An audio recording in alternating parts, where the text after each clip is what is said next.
ఇవాళ రేవంత్ రెడ్డి గారు వెళ్ళి దాన్ని ఓపెన్ చేస్తే అద్భుతమైన మాటలు చెబితే తెలుగుదేశం జెండాలు పుచ్చుకుని అందరూ స్వాగతం పలికారు. చిత్రం చూశారుగా. కాంగ్రెస్ పార్టీ ముఖ్యమంత్రి కాంగ్రెస్ పార్టీకి వ్యతిరేకంగా పెట్టినటువంటి ఒక రాజకీయ పార్టీకి స్వర్గస్థుడైనటువంటి ఎన్టీ రామారావు గారి విగ్రహాన్ని కాంగ్రెస్ పార్టీ ముఖ్యమంత్రి ఆవిష్కరిస్తుంటే తెలుగుదేశం జెండాలు పుచ్చుకుని వెళ్ళి ఆహ్వానం పలికారు.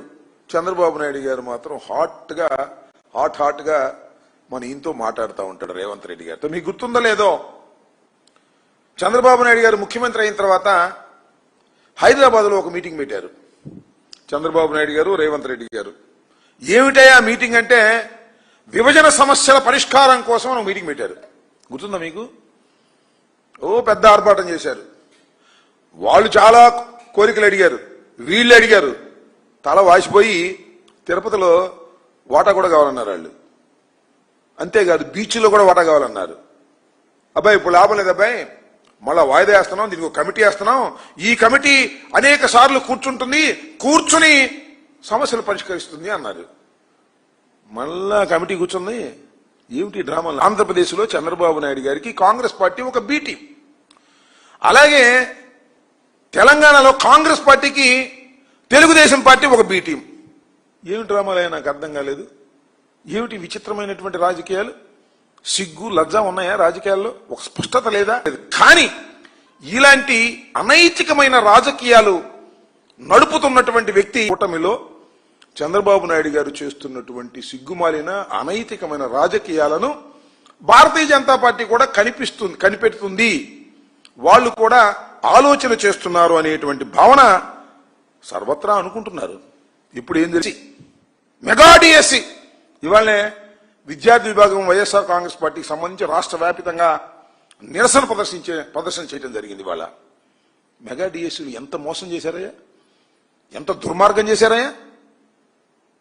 స్పోర్ట్స్ కోటా అని చెప్పేసి 3% అని చెప్పేసి 420 మందికి మీరు సర్టిఫికేట్లు ఇచ్చారు, వాళ్ళందరికీ ఉద్యోగాలు ఇచ్చారు. సర్టిఫికేట్ ఒక్కోటి 10 లక్షలు 15 లక్షలకు అమ్ముకున్నారే లవ్ క్యాష్ గారు, అమ్ముకుని వసూలు చేసుకున్నారే. ఇంతకన్నా దౌర్భాగ్యం ఏమైనా కావాలా? నిరుద్యోగి భృతి ఇవ్వకపోయావు.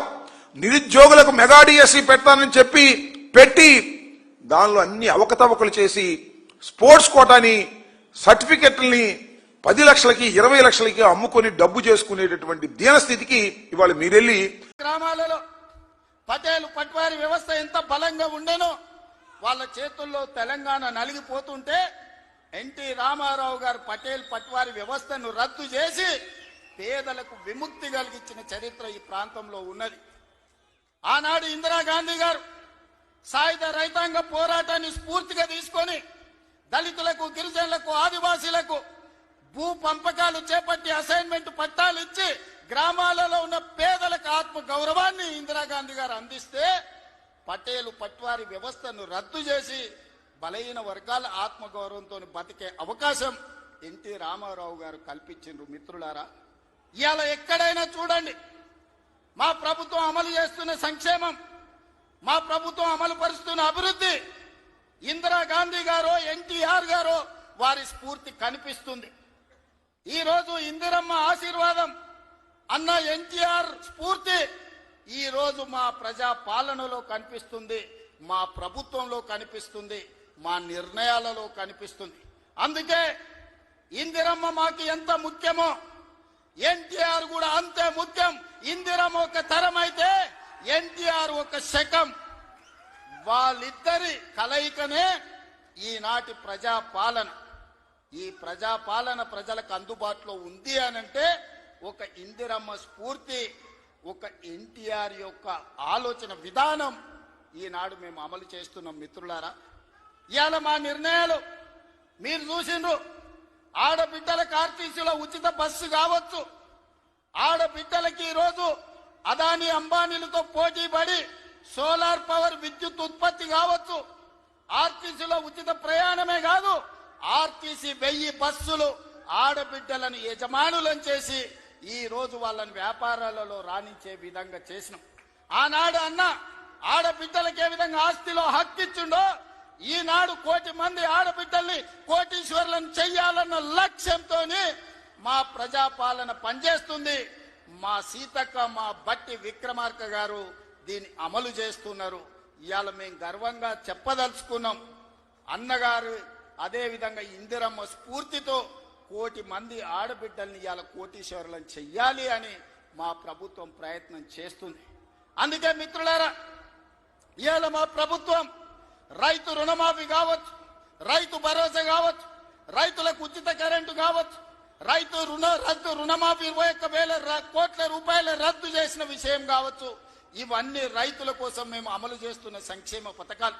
ఇవాళ రైతులు పండించిన సన్న వడ్లు 500 రూపాయల బోనస్ ఇచ్చి ఈనాడు మేము కొనుగోలు చేస్తున్నామంటే రైతును రాజును చెయ్యడమే లక్ష్యంగా, వ్యవసాయాన్ని పండగ చేయడమే లక్ష్యంగా ఈ రోజు మేము పనిచేస్తున్నాం. ఇవాళ మహిళలందరికీ అవకాశం ఇవ్వాలి అని స్థానిక సంస్థల్లో ఆనాడు మహిళలకు రిజర్వేషన్లు ఉండాలని రాజీవ్ గాంధీ గారు నిర్ణయం తీసుకుంటే ఆ నిర్ణయాన్ని అమలు చేసిన గొప్ప నాయకుడు ఎన్టీఆర్. ఈ రోజు స్థానిక సంస్థల్లో ఆడబిడ్డలకు 50% అవకాశాలు ఆనాడు రాజీవ్ గాంధీ నిర్ణయం తీసుకుంటే ఎన్టీఆర్ అమలు చేస్తే ఈ రోజు ఆడబిడ్డలకు స్థానిక సంస్థల్లో ఈ రోజు రిజర్వేషన్లు వచ్చినాయి. ఆ స్ఫూర్తితో ఈనాడు శాసనసభలో, లోక్సభలో మహిళలకు రిజర్వేషన్లు ఉండాలి, 33% ఇవ్వాలి అని ఈ వేదిక మీద ఉన్న మేమందరం కట్టుబడి ఉన్నాం. రాబోయే ఎన్నికలు 33% రిజర్వేషన్లు ఈ రోజు మహిళలకు ఇచ్చే విధంగా మేము ముందుకు వెళ్తామని నేను తెలియజేస్తున్నాను. మిత్రులారా, ఆనాడు యువకులు 25-26 ఏళ్ల యూనివర్సిటీలో చదువుకున్న పిల్లలకు, మారుమూల ప్రాంతాలలో ఉన్న పేదలకు ఏ విధంగా అయితే ఎన్టీఆర్ గారు టికెట్లు ఇచ్చి గెలిపించిండో ఈనాడు మా ప్రభుత్వంలో కూడా ఒక మందుల సామెల్, ఒక ఎడమ బొచ్చు లాంటి వాళ్ళు, అత్యంత నిరుపేదలు, ఇందిరమ్మ ఇండ్లలో ఉండే పేదలు రూపాయి లేకపోయినా టికెట్లు ఇచ్చి ఇవాళ ఎమ్మెల్యేలను చేసినాం. ఒక యువమిత్రుడు, క్రీడాకారుడు బాలయ్య గారి బ్యాచ్మెట్ నిజాం కాలేజీలో క్రీడాకారుణ్ణి ఇవాళ మంత్రిని చేసిన మహమ్మద్ అజారుద్దీన్ గారిని, ఈ రోజు వాకిటి శ్రీహరి కావచ్చు, యువమిత్రుడు పొన్నం ప్రభాకర్ విద్యార్థి రాజకీయాల నుంచి వచ్చిన మిత్రుడు ఈ రోజు మంత్రివర్గంలో సహచరుడు. అంటే ఇవన్నీ కూడా యువత కోసం. ఈ రోజు రాష్ట్రంలో మొదటి సంవత్సరంలోనే 67,000 ప్రభుత్వ ఉద్యోగ నియామకాలు చేపట్టి ఈ రోజు యువకులకు ఉద్యోగ ఉపాధి అవకాశాలు కల్పించినాం. మహిళలకు 60,000 కోట్ల రూపాయల బ్యాంకు లింకేజ్ అప్పులు ఇప్పించినాం. ఈ రోజు మహిళలు వ్యాపారం చేసుకుంటూ, యువకులు ఉద్యోగాలకు పోటీ పడుతుండ్రు, రైతులు వ్యవసాయంలో లాభసాటిగా ఈ రోజు ముందుకు సాగుతున్నారు. ఇవన్నీ మీ ఆశీర్వాదంతో మీరు అండగా నిలబడి ఆనాడు 2023 డిసెంబర్ 7 నాడు ప్రజాపాలనను మీ ఆశీర్వాదంతో అధికారం చేపట్టి ఉప ఎన్నికలు జరిగితే కంటోన్మెంట్ అయినా, జూబ్లీ హిల్స్ అయినా మీరందరూ అండగా నిలబడి గెలిపించబట్టే ఈనాడు ప్రజాపాలన ముందుకు సాగుతుంది. భవిష్యత్తులో మీరు ఇదే విధంగా అండగా ఉండాలి. ఈ సందర్భంగా చివరగా ఒక్క మాట చెప్పదలుచుకున్నా. 94 నుంచి 2004 వరకు 10 సంవత్సరాలు తెలుగుదేశం పార్టీ అధికారంలో ఉంది. 2004 నుంచి 2014 వరకు 10 సంవత్సరాలు కాంగ్రెస్ పార్టీ అధికారంలో ఉంది. 2014 నుంచి 2024 వరకు బీఆర్ఎస్ అధికారంలో ఉంది. ఇవాళ నేను చెప్తున్నా, మీ ఉత్సాహం, మీ ఊపు చూసిన తర్వాత 2024 నుంచి 2034 వరకు మాదే అధికారం. సంక్షేమాన్ని, అభివృద్ధిని అంతర్జాతీయ స్థాయికి తీసుకెళ్లే బాధ్యత మేము తీసుకుంటాం. ఎన్నో అభివృద్ధి పనులు జరుగుతున్నాయి, మీరు అండగా నిలబడండి. హైదరాబాదు నగరాన్ని అంతర్జాతీయ స్థాయిలో అభివృద్ధి చేయడానికి మేము ప్రయత్నం చేస్తున్నాం.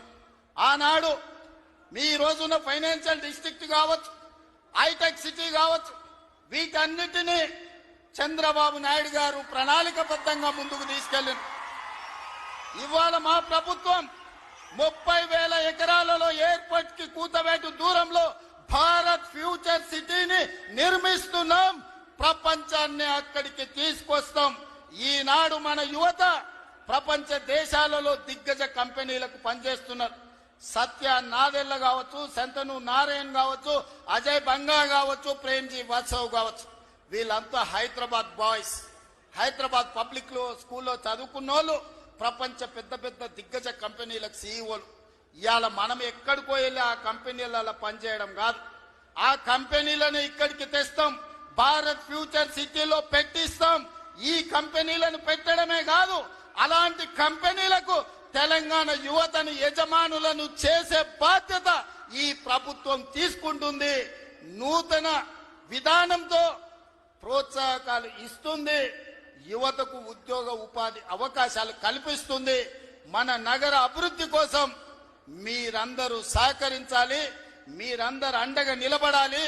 ఇంత గొప్ప కార్యక్రమాన్ని ఏర్పాటు చేసి ఈ కార్యక్రమాన్ని ఒక స్ఫూర్తిని నింపే విధంగా, ఒక ఇందిరమ్మను, ఒక అన్న ఎన్టీఆర్ ను స్మరించుకునే వేదికగా మార్చినందుకు మీ అందరికీ మనస్ఫూర్తిగా ధన్యవాదాలు, కృతజ్ఞతలు తెలియజేస్తూ మీ అందరి దగ్గర సెలవు తీసుకుంటున్న మిత్రులారా.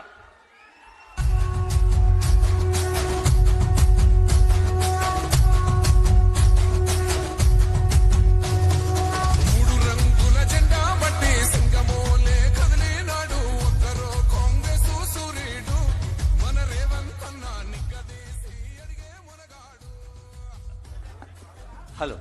విగ్రహ శిల్పి కళారత్న డాక్టర్ రాజ్ కుమార్ వడియార్ గారికి ఆనరబుల్ సీఎం గారు జ్ఞాపకం అందజేస్తున్నారు.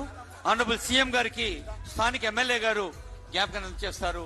ఇప్పుడు ఇందాక ఆనరబుల్ సీఎం గారు అన్నట్టు తెలంగాణ అన్న 4 అక్షరాలకు, సంక్షేమం అన్న 3 అక్షరాలకు, ఎన్టీఆర్ అన్న 3 అక్షరాల ఆశీస్సులు ఏఆర్ఆర్ రేవంత్ రెడ్డి గారు ఎలా స్ఫూర్తి పొందుతున్నారో తెలియజేశారు. వారికి ధన్యవాదాలు.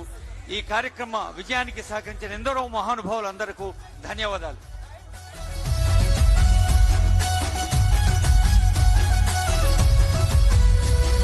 దాడులెన్ని జరిగిన గాని దడవలేదు రేవంత్ అన్న, గంతకంతా ఎత్తుకు ఎదిగా